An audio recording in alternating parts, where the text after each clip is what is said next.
Hey, welcome guys. Tony Porter, Cards and Dice TV. Remember to like and subscribe my channel. Click on that little bell so you're notified whenever I produce a video.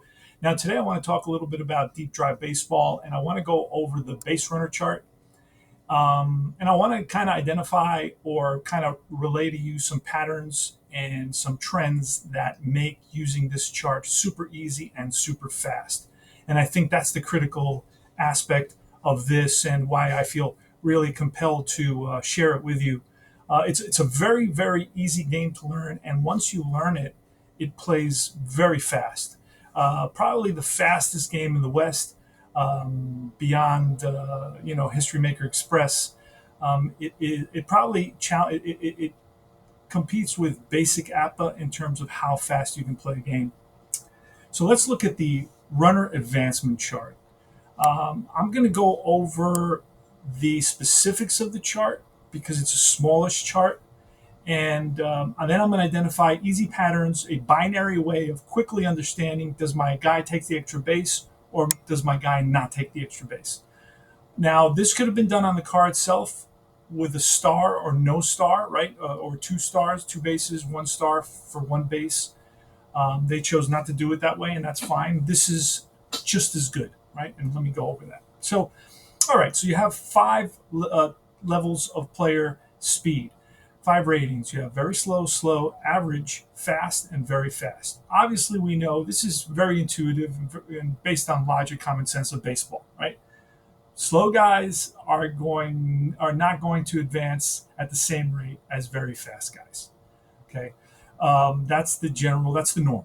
Right. So very slow guys and slow guys are going to struggle regardless of the ball and how it's hit and so on and so forth.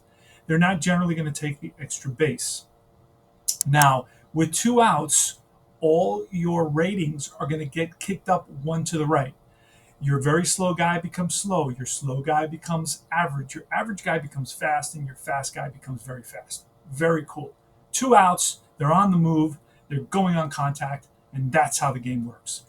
Let's move on. So your very slow and slow guys are going to struggle taking those extra bases. Um, Anytime, of course, they're very slow and slow. As they move up, they'll improve. Your average guy is okay. Your fast guys and very fast guys are going to have an advantage. Okay, so here is how you can understand a simple way of remembering who takes the extra base and who doesn't. More often than not, on a single plus, you have three types of hits: single plus, single, and a double on this chart. On a single plus, your player, if he's average or better, is probably going to take an extra base. So think of single plus as a ball that's hit in the gap and it's going to have to be cut off, and the advantage is to the base runner. Think of your single as a ball that's hit right at a fielder, and it's going to force the base runner to think twice about taking the extra base. Okay, so that's really ultimately the pattern here. Single plus, you're going to take the extra base, and single, you're not going to take the extra base. Because remember, even though you're fast, you're very fast, on a single, it's going to be a question mark. So whenever you see fast and very fast, you can immediately intuitively say, well, if it's just a regular single, I'm going to have to roll on the choice chart. Now, the choice chart, I'm not going to get into that right now because that's a little bit of a can of worms. Um, if you're fast and very fast, it's fairly easy to move around the bases. It may need a little bit of tweaking, but that's up to every individual and their vision of how, movement works. In my replay, my 71 replay, if you're watching that, I talk about the stats and the patterns and trends that I identify, and the runs scored are very close to where they should be. So, it, uh, runners aren't taking the extra base too often. Now, if you watch my games, I can be really conservative and decide not to use the choice chart many times. For example, if there's nobody out and there's an opportunity for a choice, I'll basically hold them at third.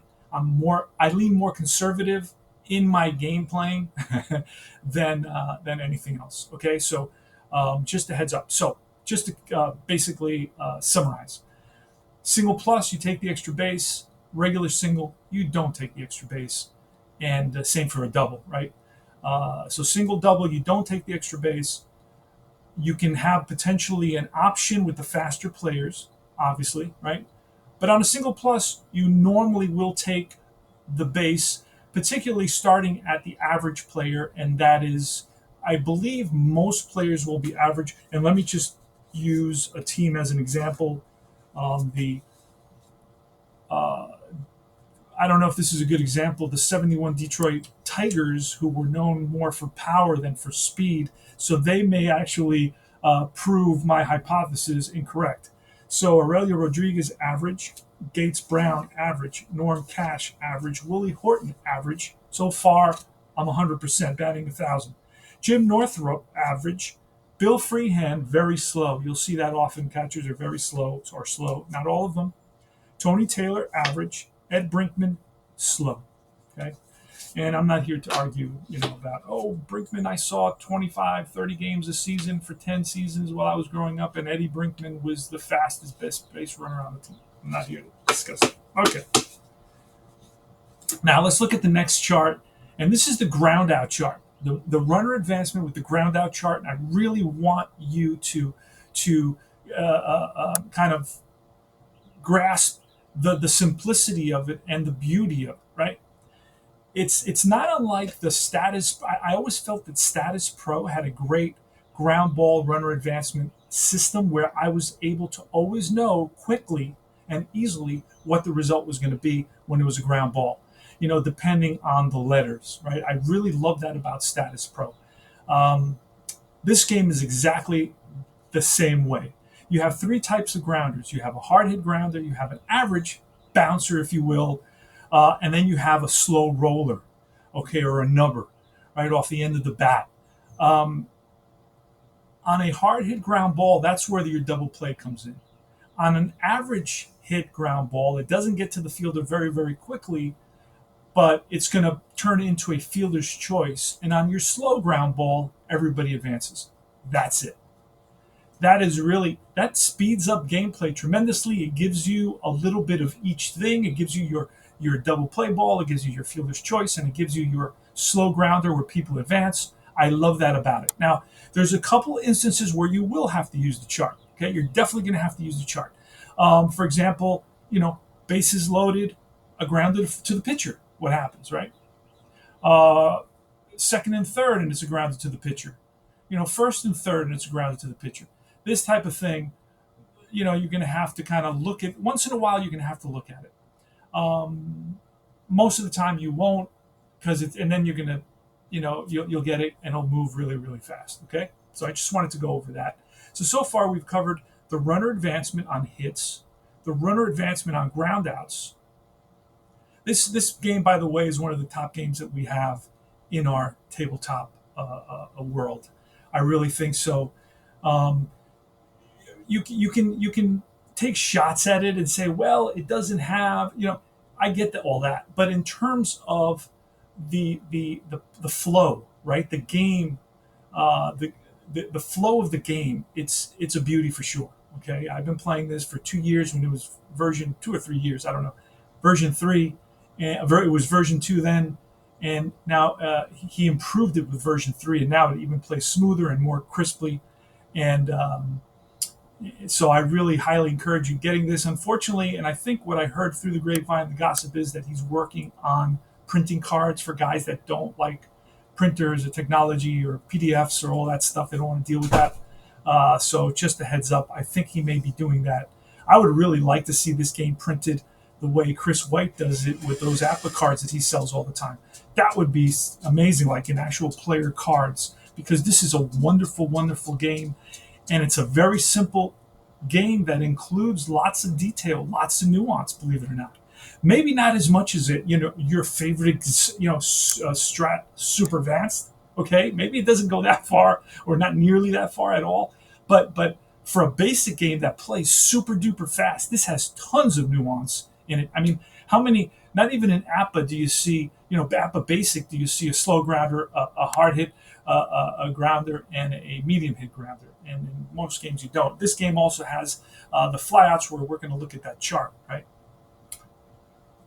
We're going to look at that chart right now where it has shallow fly balls, medium fly balls, and deep fly balls. And each fly ball is going to give you a different result. I love that. I love that about this. Okay. Okay. So runner advancement with flyouts, you're going to have, like I just explained, three types of flyouts. A shallow flyout, you're going to have a medium flyout, and you're going to have a deep flyout. On deep flyouts, particularly to the right side of the field, it's where you're going to get the most advancement. The medium flyouts are medium advancement, and the shallow flyouts are no advance. Think no advancement at all, especially when it's on the left side of the field. Okay, in center field, you'll get some possibility of advancement, um, and to right field, you'll get more possibility of advancement on a shallow. Actually, on a shallow fly ball, to correct me, let me correct myself. On a shallow fly ball, you're not going to get any advancement ever, regardless of where the ball is hit. Okay, and you could say, well, what if I have a very fast guy? Well, you know what? Then adjust it. Put a little line across your matrix, and that's it. Problem solved. Right? Okay, so let's continue. Hold on a second. Okay, so um, what are the patterns and what are the trends? I think I just explained it. If it's a deep fly ball to right field, you're probably going to see everybody advance, most everybody. If it's a shallow fly ball anywhere, nobody's going to advance. And if it's a medium fly ball, you're going to have to check the chart because depending on where it is, it's going to have an effect on, the chances of advancement. Sometimes it's automatic, and sometimes you're going to have to use your choice chart. So fly ball advancement is pretty much logical and intuitive, and it makes baseball sense. Okay, let me see if there's anything else on this chart that I want to go over. You know what? Okay, now I'm going to go over the choice chart. That's the second thing I want to go over because the choice chart is closely related to the question mark. Whenever you see a question mark on the base running chart, that means you can decide as a manager to go to the choice chart.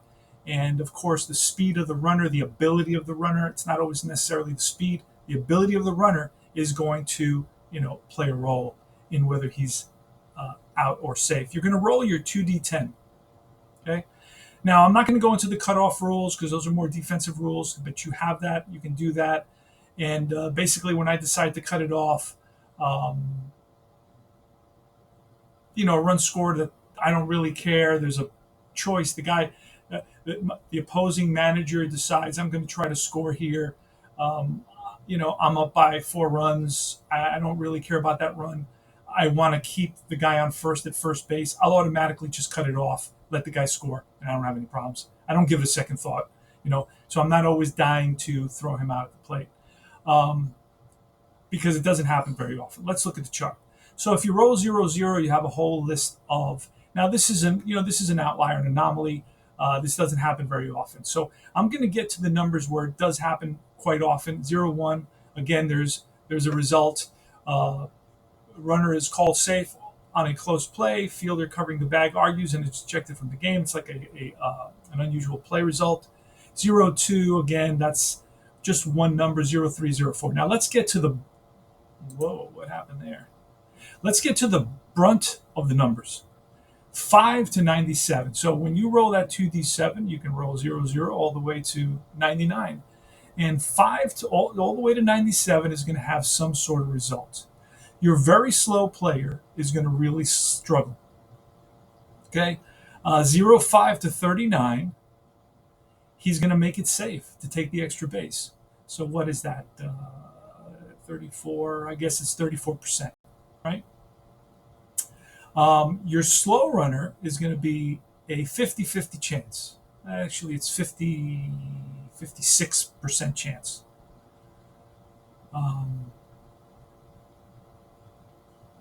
Yeah, 56% chance. And your average runner now is where it creeps up. Your average runner trying to take that extra base is 77%. right? 77% chance of taking that extra base. Um, and then 0.5, if you're a fast runner, you can have 81% chance. And if you are very fast, you're going to have an 83% chance. Um, so you may have to subtract 9, because that's why I keep on thinking.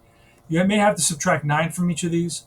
So 9 from 30, because 9 from 30, because the first 4 are just different types of results. And then you have, obviously, so you have to result. So for the very slow, it's 30% chance. For a slow, it's 52% chance. For an average player, it's going to be a 73% chance. For a fast player, it's going to be a 77% chance of being safe, of taking that extra base. It's pretty easy to take the extra base. So I don't know if that's okay. If it isn't okay with you, you can adjust it. You can subtract 10 from each level and simplify it. A 98 runner is out. Collision. Roll on the 0-2 number above. 99 runner called out. So you may have to subtract those as well. So you have to subtract 11 from each one if you're basing it on 100%, which is what I was doing. So you would have to subtract 11 results. Some of them they're safe, some of them they aren't safe. I'm not going to get into that. But ultimately, you can see the average. Very slow runners and slow runners are going to struggle, but still, it's pretty broad. 5 to 61 is a good chance of him taking that extra base. So again, just go over this before you play a game. When you roll and when you see it's in the 20s, the 30s, the 40s, the 50s, the slow guy took the extra base. When it's an average guy, all the way, 60s, 70s, he took an extra base. Fast guy, the same, all the way from 10, 20, 30, 40, 50, 60, 70, he's taking the extra base. So pretty much, the majority of the time they're taking the extra base. So the choice charts, some guys I've heard say, hey, listen, it's too easy to take an extra base. So what do? You don't just tear up the whole game. You say, you know what? Maybe it's too easy. Let me adjust it a little bit. Let me subtract 10 or 15 or 20, whatever you want. If you want a more conservative game, as long as you're happy with the way things turn out, I think ultimately that's the goal here, right? So I think I've gone over really the cutoff chart. I'm not going to get into the cutoff chart because I don't need to get into the cutoff chart because I have a certain way of doing it. If it's a very fast guy, I know. If it's an average guy, a very fast guy, or an average guy, a fast guy, or a very fast guy, guess what? I'm cutting it off automatically. That's like a standing home run. When I'm up by 3 or more runs, let's say, right after the 5th inning. So I make a rule like that, or after the 7th inning, whatever. Each person is a little bit different. I'm not. I want to keep that runner from getting into the next runner from getting into scoring position, because remember, if you get that single plus on the next hitter, all of a sudden now he scores another run, right? He comes in to score, generally speaking. So that's it. So I wanted to go over this because this is a critical part of the game that if you understand the simplicity of it, right? The binary aspect of it, it's either one thing or the other thing. It's going to allow you to hyper, speed up the playing time of your games, and you can play a season, or you can play a series, or you can play a tournament, and it doesn't have to take you much longer than it would with APA Basic or Strat Basic. I know the guys that love APA always loved the basic game because they could play a lot of games and they could play a season quickly, and then they would have the stats for it, and they could have fun having discussions about, how the players did and all that sort of thing. You can do the same thing with this game. I hope you found this informational and helpful. Remember to like and subscribe my channel. Click on that little bell so you're notified as to all these informational videos that I do. I want to do more on this. The next thing I'm going to do is the I'm going to do the bunting and hit and run. Super easy to learn and memorize. The bunting and hit and run chart. That's the next video I'm going to do. This is Tony Porter, Cards and Dice TV. Remember to join Universal Baseball Association Facebook group. I will see you guys very soon.